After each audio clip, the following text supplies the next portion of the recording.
जय श्री कृष्ण। अर्जुन जब पूरी तरह से हतोत्साहित था और उसको ये आशा थी कि श्री कृष्ण मेरे परम मित्र हैं, मेरे सखा हैं और मैं जो भी बात इनको कहूँगा वो मेरा उस बात का समाधान निकालेंगे। क्योंकि अक्सर संसार में ऐसा होता है कि जब हम बहुत दुखी अवस्था में होते हैं तो जो हमारे सबसे घनिष्ठ होता है, हम उसके सामने इसी आशा से जाते हैं कि ये ज़रूर हमारी दुख की परिस्थिति में हमें सांत्वना देगा। अर्जुन भी इसी आशा, इसी उम्मीद से श्री कृष्ण के पास गए, पर श्री कृष्ण ने अर्जुन के तर्क को ठीक नहीं माना।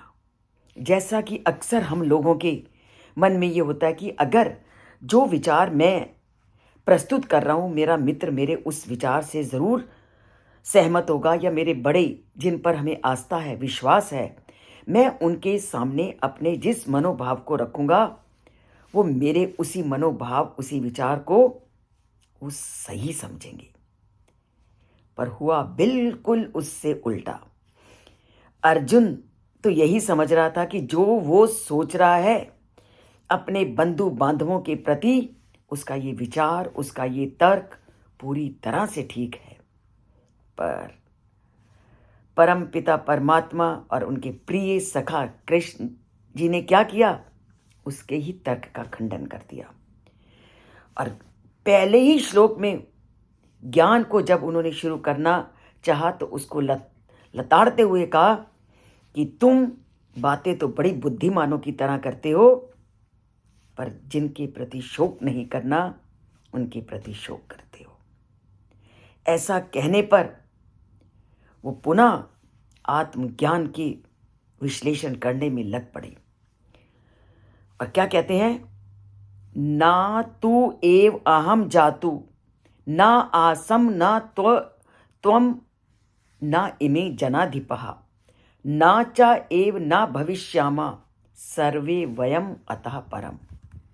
एक ही बात वो अर्जुन को कहते हैं कि मुझे ये बताओ, तुम अगर आज विद्यमान हो तो तुम्हारा आज का जन्म क्या सिद्ध करता है कि तुम पहले भी किसी ना किसी रूप में होगे, और अपने सामने तुम लोगों को जन्म लेते भी देखते हो।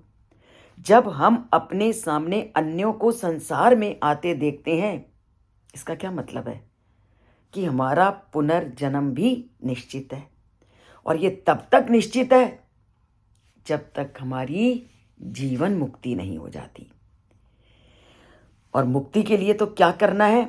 ये पूरी गीता इस रहस्य से, इस उपदेश से भरी हुई है। तो आज क्या कहते हैं? ऐसा कोई समय नहीं था कि जब मैं नहीं था, अर्थात हर समय, हर काल में मैं था, या तुम नहीं थे, तुम भी थे। हम, तुम्हारी और मेरी आज की उपस्थिति ही इस बात को सिद्ध करती है कि हम पहले भी थे और आज भी हैं। और ये जितने भी राजा महाराजा तुम्हें युद्ध स्थल में दिखाई दे रहे हैं, उनके विषय में भी ऐसा नहीं था कि वो पहले नहीं थे, आज हैं, या आज हैं तो कल नहीं होंगे। अगर हमारा आज हैं तो इसका मतलब हम पहले भी थे, और अपने सामने अनेकों लोगों का हम जन्म लेते हुए देखते हैं, तो हम भविष्य में भी होंगे। तो जब हम पहले भी थे, हम आज भी हैं और आगे भी होंगे, तो तुम इस शोक के सागर से ऊपर क्यों नहीं उठते? तुम क्यों शोक से घिरे हुए हो? उठो और युद्ध करो। कितनी सुंदर व्याख्या श्री कृष्ण ने इस श्लोक में कर दी कि हमारा आज का जन्म ये सिद्ध करता है कि हम पहले भी इस धरती पर आ चुके हैं और अनेकों जन्म ले चुके हैं, और अपने सामने ही हम अपने घरों में, अपने आसपास अनेकों लोगों को जन्म लेते हुए भी देखते हैं। इसका मतलब हमारा जन्म भी होगा। और अगर हम अपने अंदर झांक करके देखें और ये कहें कि हमें परमात्मा से लगन लग गई है और परमात्मा के चरणों में हमारा स्थान मिल चुका है और जीवन मुक्त हो चुके हैं, वो सब अपने अंदर झांक कर देख लें। अभी हम उस अवस्था में नहीं पहुंचे कि हम जीवन मुक्त हो जाएं। सभी अपने अंदर आज झांक करके देखो कि क्या उनके अंदर जीवन मुक्ति के वो सारे लक्षण हैं। क्या हम झूठ नहीं बोलते? क्या हम किसी की बुराई नहीं करते? क्या हम ईर्ष्या नहीं करते? या हमारे अंदर दान की प्रवृत्ति वैसे ही है जैसे हमने अपने ग्रंथों में सुनी है? या लोगों के प्रति जो सद्व्यवहार करने की वर्णन किया गया है, क्या ऐसा व्यवहार करते हैं?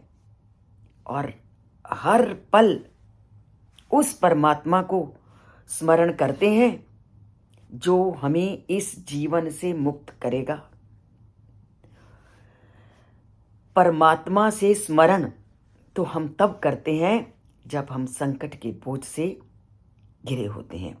और कई बार तो संकट की स्थिति में भी हम उस परमात्मा को स्मरण करने की अपेक्षा उसको दुत्कारने लगते हैं और ये कहने लगते हैं कि तुमने मेरे साथ क्या कर दिया, मैंने तो कभी ऐसा नहीं किया, तूने मेरे साथ क्या कर दिया, मैं आज से तुझे नहीं मानूंगा।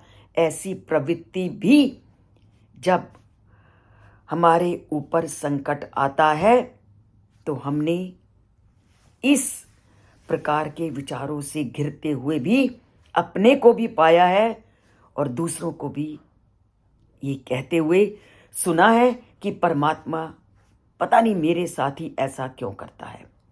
परमात्मा कभी किसी के साथ बुरा ना करता है ना करेगा। ये केवल हमारी अपनी चिंतन प्रक्रिया और चिंतन धारा है। कभी आप अपने अंदर झांक करके देखो कि आप दिन में कितनी बार उस परमात्मा का स्मरण करते हो, कितनी बार उसका शुक्राना करते हो जो तुम्हें इतनी नियामतों से युक्त कर रहा है। तो परमात्मा कभी किसी का पूरा कर ही नहीं सकता। परमात्मा, अगर हम पिता कहते हो, पिता क्या है? पा, जो रक्षा करता है। तो रक्षा करने वाला क्या कभी किसी का भक्षक बन सकता है? कभी नहीं। क्यों? भक्षक हमारी अपनी चिंतन धारा है।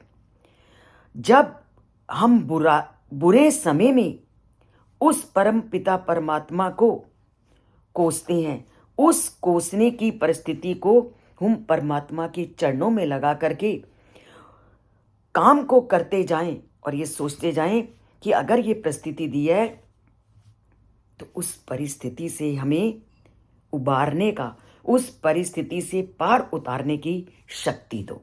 बजाय परमात्मा से अपना मुंह मोड़ने की अपेक्षा उस परमात्मा से अपना नाता और अधिक जोड़ो जब आप संकट की स्थिति में होते हो।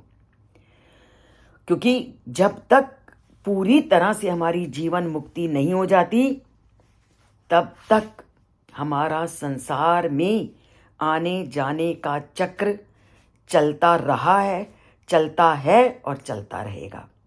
और यही इस श्लोक में परम पिता परमात्मा कहते हैं कि हे अर्जुन, तुम्हारी आज की स्थिति ये सिद्ध करती है कि तुम्हारा जन्म पहले भी हो चुका है, मेरा भी हो चुका है। हम आज हैं और अभी कल भी होंगे, क्योंकि हम अपने सामने लोगों को जन्म लेते हुए देखते हैं। इन सभी विचारों को अपने मन में धारण करो और उस परमात्मा से अपनी लगन लगाओ ताकि उसके चरणों में हमें स्थान मिल जाए। और ऐसे बहुत सारे उदाहरण इस श्लोक से संबंधित हैं जिसकी चर्चा हम कल के उदाहरणों के माध्यम से करेंगे, क्योंकि अब जो विषय चल रहा है ये बड़ा सटीक और कठिन है, आसानी से समझ में आने वाला नहीं है। तो समझेंगे एक एक करके, उस परमात्मा से जुड़ करके, इस चैनल को लाइक करके और सब्सक्राइब करके। जिन्होंने अभी तक नहीं सब्सक्राइब किया तो एक बार अवश्य सब्सक्राइब कीजिए। जय श्री कृष्ण।